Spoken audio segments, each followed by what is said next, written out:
ఇటీవల వార్తల్లో చూసిన ఎజెండా 2063 ఏ సంస్థకు సంబంధించినది? ఆఫ్రికన్ యూనియన్ సంస్థకు సంబంధించినది. ఇటీవల వార్తల్లో కనిపించే వైరల్ టెస్ట్ ఏ వ్యాధికి సంబంధించినది? టైఫాయిడ్ అనే వ్యాధికి సంబంధించినది. ఇటీవల ఇండియా మరియు భూటాన్ మధ్య 5వ జాయింట్ గ్రూప్ ఆఫ్ కస్టమ్స్ సమావేశం ఎక్కడ జరిగింది? లడఖ్. రాష్ట్రంలో అడవి మంటలను నివారించడానికి ఇటీవల ఏ రాష్ట్రం పిరుల్ లావో పైసే పావో ప్రచారాన్ని ప్రారంభించింది? ఉత్తరాఖండ్ రాష్ట్రంలో.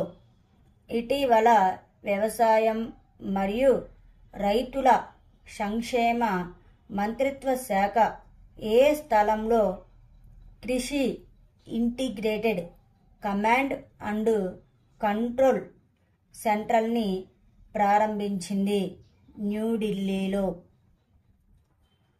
భారత సైన్యం మరియు వైమానిక దళం ఏ రాష్ట్రంలో సంయుక్త విన్యాసాలు నిర్వహించాయి? పంజాబ్ రాష్ట్రంలో.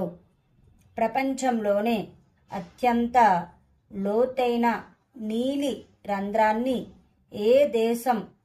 ఏ దేశంలో శాస్త్రవేత్తలు ఆవిష్కరించారు? మెక్సికో. సహాయ శిబిరాల్లో ఉన్న విద్యార్థుల కోసం స్కూల్ ఆన్ వీల్స్ కార్యక్రమాన్ని ఏ రాష్ట్రం ప్రారంభించింది? మణిపూర్ రాష్ట్రం. లోక్సభ 3వ దశ ఎన్నికల సందర్భంగా మహారాష్ట్రలోని ఏ కోటలో 4491 అడుగుల ఎత్తులో అత్యధిక పోలింగ్ బూతును ఏర్పాటు చేశారు? రాయేశ్వర్ కోటల. ఏ దేశం యొక్క కొత్త 100 రూపాయల నోటు యొక్క మ్యాప్లో ఇండియాలోని 3 ప్రాంతాలు చూపబడ్డాయి? నేపాల్ దేశం.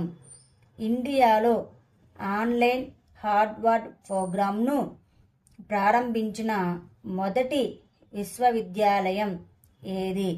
చండీగఢ్ విశ్వవిద్యాలయం.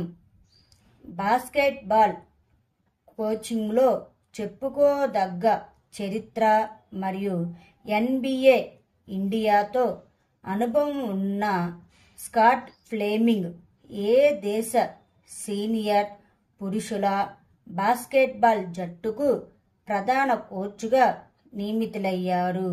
ఇండియా.